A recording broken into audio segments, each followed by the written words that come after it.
Hello again, guys. It's Kasim. I hope you're okay. I hope you're doing well. In this video, I want to talk about things that a man should consider if he wants to become successful. And just to give you some kind of context. So, over the last kind of 5-6 years or so, I've spoken to a lot of people who want to become successful. Those are sometimes students, those are friends of mine, those are colleagues, those are essentially everywhere I go, sort of encounter someone who says to me, based on what I tell them, I research, that the fact that they want to become successful. And just to give you clarity, my research is based on two questions, which are, number one, how is it possible for somebody to build the kind of life that they want starting from nothing, even if maybe they came from difficult backgrounds, even if they had adversity, even if they were abused, even if they had trauma, even if they are in a challenging environment, is it possible for them to start with nothing and then climb and raise to become their highest, fullest expression of themselves and manifest their greatness? And the second question is, how do they, if it is possible, how do they do that without ending up divorced, without ending up stepping on other people to get there? And when they get there, end up unhappy. So whenever I tell people that, people always they always are keen to tell me that they want to become successful. And I made some notes on this subject. And I guess the first note that I wrote down here is, as I was reflecting on this and as I was thinking about talking about this today, is do you really want to become successful? And the question that I would ask you is why? Now, let's tackle the first bit is, do you really want to become successful? I've got to tell you, a lot of people, we have psychological and internal dynamics that will self-sabotage us if we became successful. And if you don't believe that that is something which is real, just have a look at people who win the lottery. Just have a look at a lot of people who end up having everything that they want and then throwing it all down the drain by making a terrible decision, by getting themselves involved in corrupt behavior or unethical behavior. I mean, you would think that if somebody has everything that they've ever dreamed of, that they would do everything to protect it in terms of ethically, in terms of putting themselves and surrounding themselves with the right people, instead of making as well as making the right decisions. You would think that that would be the natural process that people would do. But there is us saying that power corrupts, absolute power corrupts absolutely. And I think that it does. There is something that changes when you have power. And I think part of it is the way that people treat you. And so one of the things that I would say to you is, do you actually really want to become successful? Because a lot of people say they want to become successful, but I've got to be honest with you, man, I do not see it. I don't see it. And part of how I don't see it is, I just watch people's behavior. I just watch what people do when they say they want to become successful. I think it's one of those sort of societal things that is good to say, but in reality, the practice of it, people don't want to do, which I'll talk about in a later point. But I just don't think a lot of people want to become successful, because to become successful means to stand out. It means to be special. It means to have greatness. It means to elevate yourself in terms of productivity and status and results above everybody else. And I've got to tell you, internally, a lot of us don't want to stand out. We want to blend in. We want to be part of everybody else. And part of what allows you to be able to succeed is a certain arrogance. It's a certain belief that you are special, that you are different from everybody else, right? That you can achieve those things that other people can't achieve, that you can overcome adversity. And that in itself separates you slightly from other people. It gives you a different mindset. It gives you a different attitude and vigor and tenacity and energy that you go about during the world. So that's something I would consider. Do you really want to become successful? Do you really want it? And how badly do you want it? And then the second thing attached to that is why. Are you wanting to become successful? And is it coming from a fear? Is it coming from an insecurity? Is it coming from the fact that you're trying to prove something? In other words, my question is it coming from a dark place? Is it coming from a space of wanting to do what is right, from wanting to be ethical, from wanting to manifest your greatness, from wanting to serve other people, not have other people serve you, right? And when I say that, what I mean is to take your gifts and find ways in which you can add value to other people so that you can exchange either money, memories, or whatever it may be for you, right? But I would ask you, why is it that you want to become successful if that is something? And I always ask people this question. Why do you want to become successful? For what? What is the purpose? Because a lot of people have everything in life and they're still unhappy.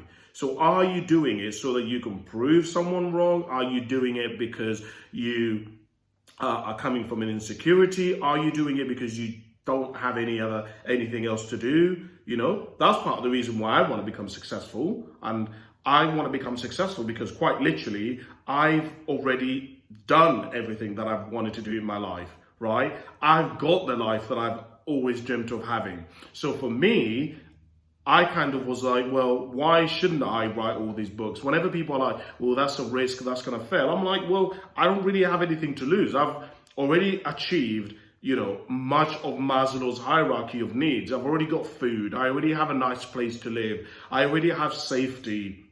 I have a lot of support systems around me. I have everything that most people and I personally need. So beyond that, what am I going to spend the next kind of like 60, 70 years of my life doing would be the question. So part of the reason why I want to become successful is because I don't really have anything else to do for the next, 60, 70 years of my life. And I would ask you, if you are wanting to become successful, my question to you would be why? For what purpose? Why is it that you want to become successful? And what does success look like to you? Is success money? Is success women? Is success guys? Is success power? What does that actually look like for you?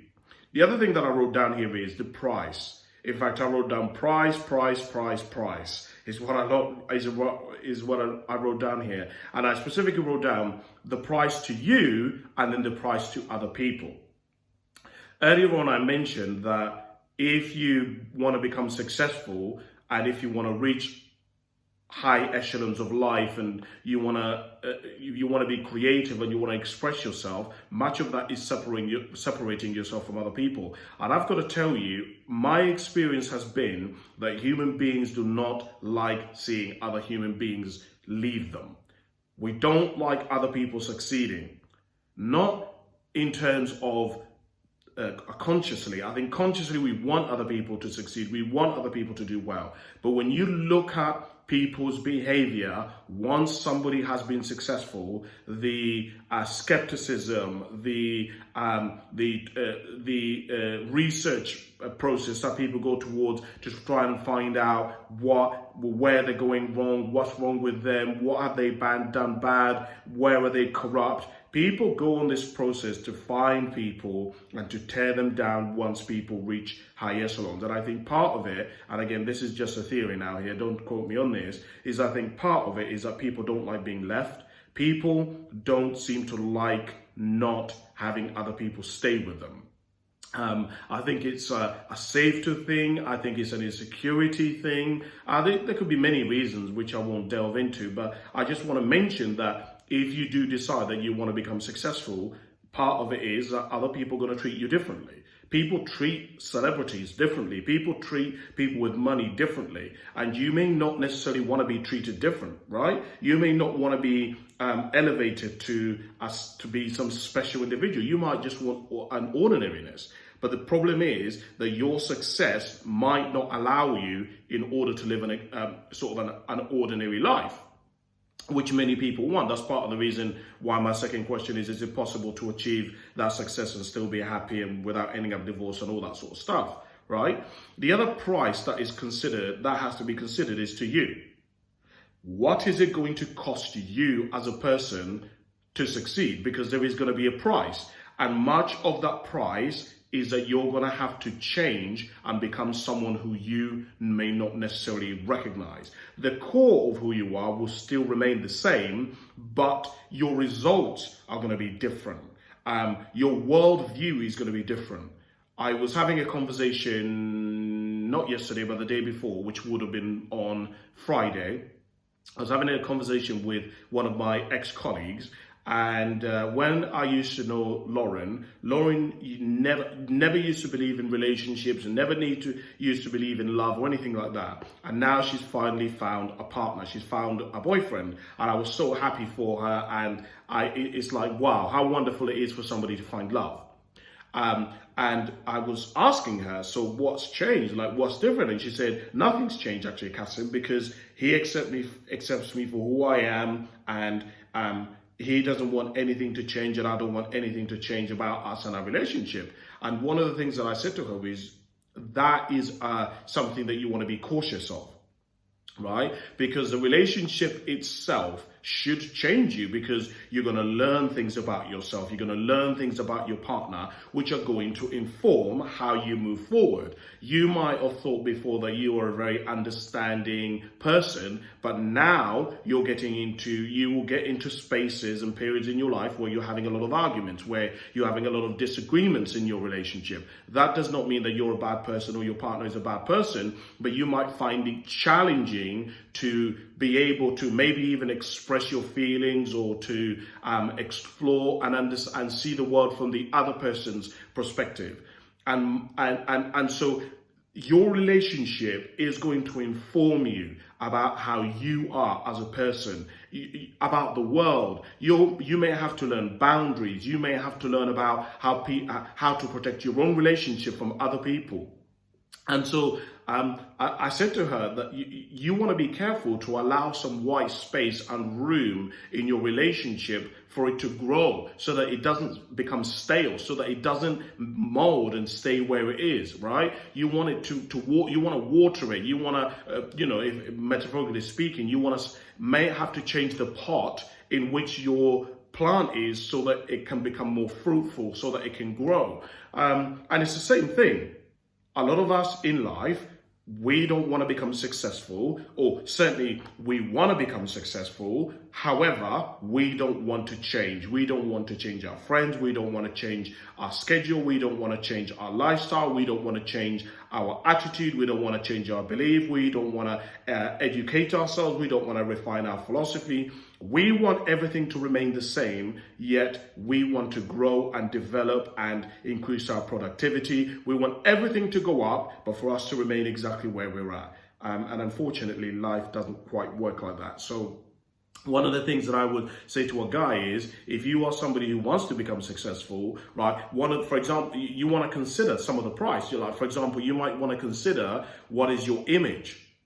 Right? You may not care about the way in which people see you and perceive you, but your image matters, because people don't know you personally, and you may need to portray a certain image, a certain persona, in order to increase your awareness or your brand or whatever it may be. But it's just something for you to think about.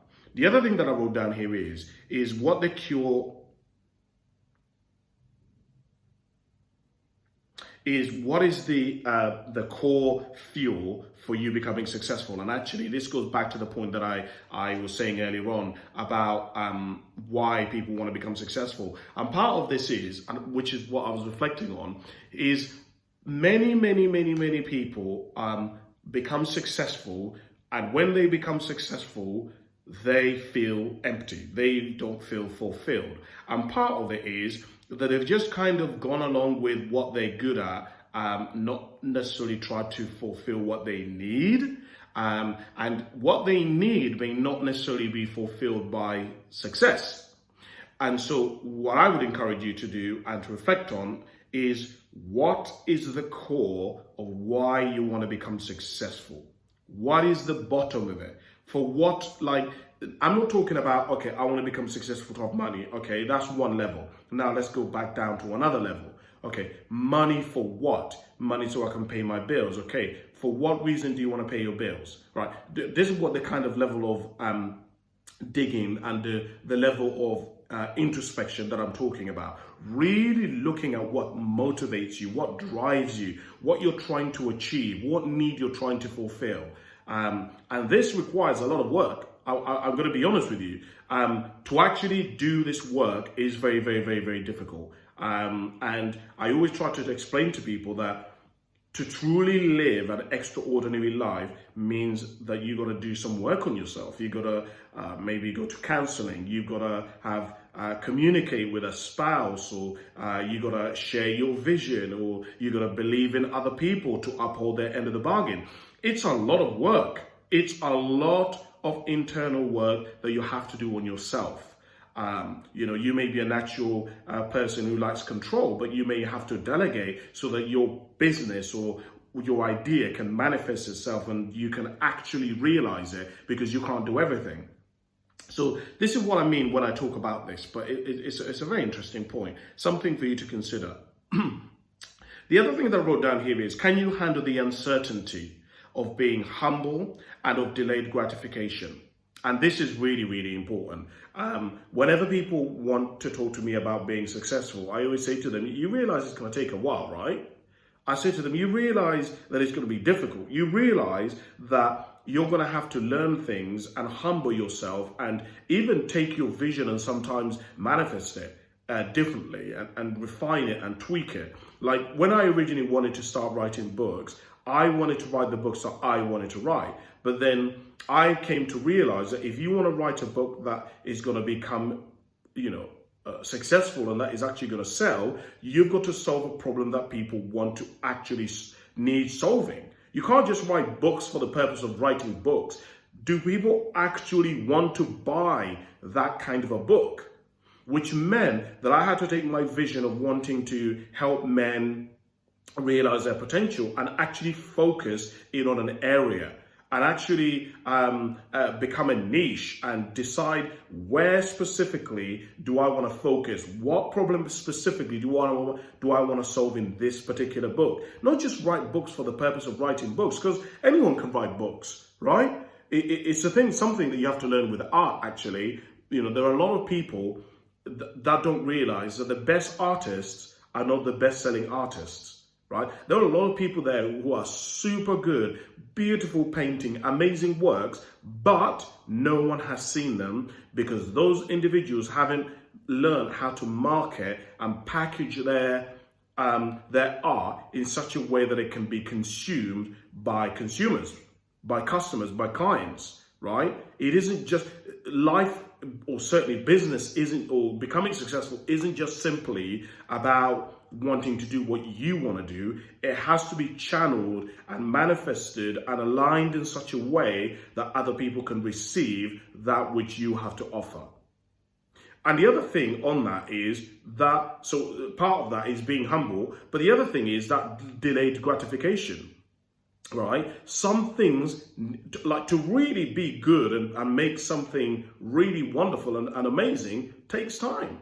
It takes time to be brilliant. It takes time to achieve excellence. And a lot of people don't want it. I talk about a lot of people wanting to microwave everything today. And a lot of people do want to microwave everything. We don't want to cook. We don't want to build. We don't want to delay anything, right?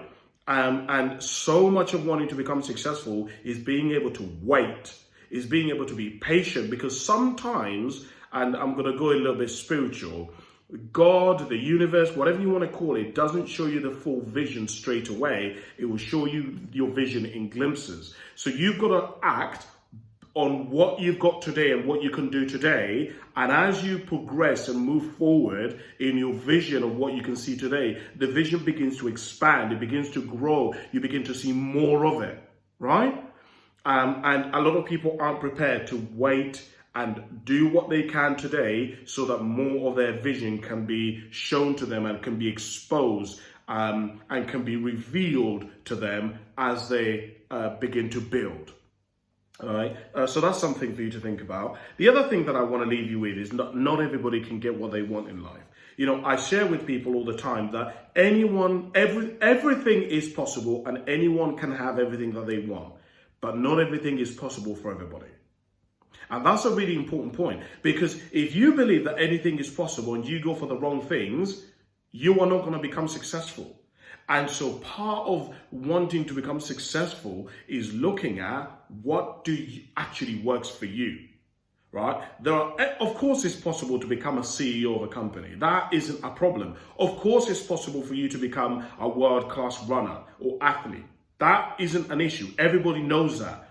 But the question is that the right path for you?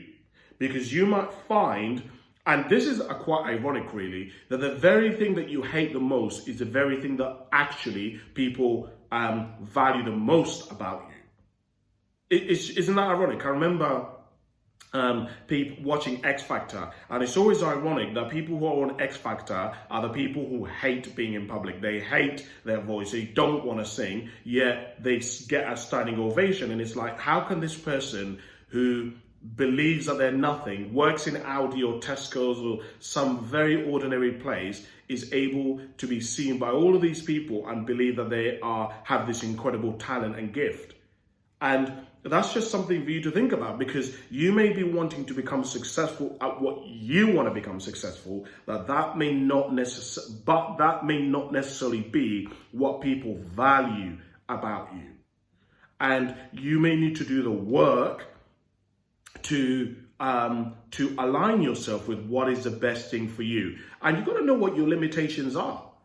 Like, I could try to pursue, like for example, for me, I could go and try to get a PhD, but do I really want to get a PhD? Not really. It just isn't for me. I'm not an academic person. It isn't right for me. It isn't meant for me, in my opinion, right? And that's a result of really looking at myself, studying what I can do, what I can't do, what my limitations are, and that sort of thing.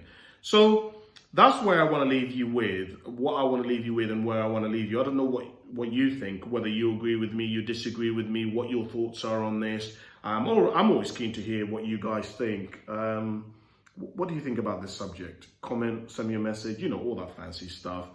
But that's where I'll leave you today, I think. Thank you very much for listening. I appreciate it. Bye for now.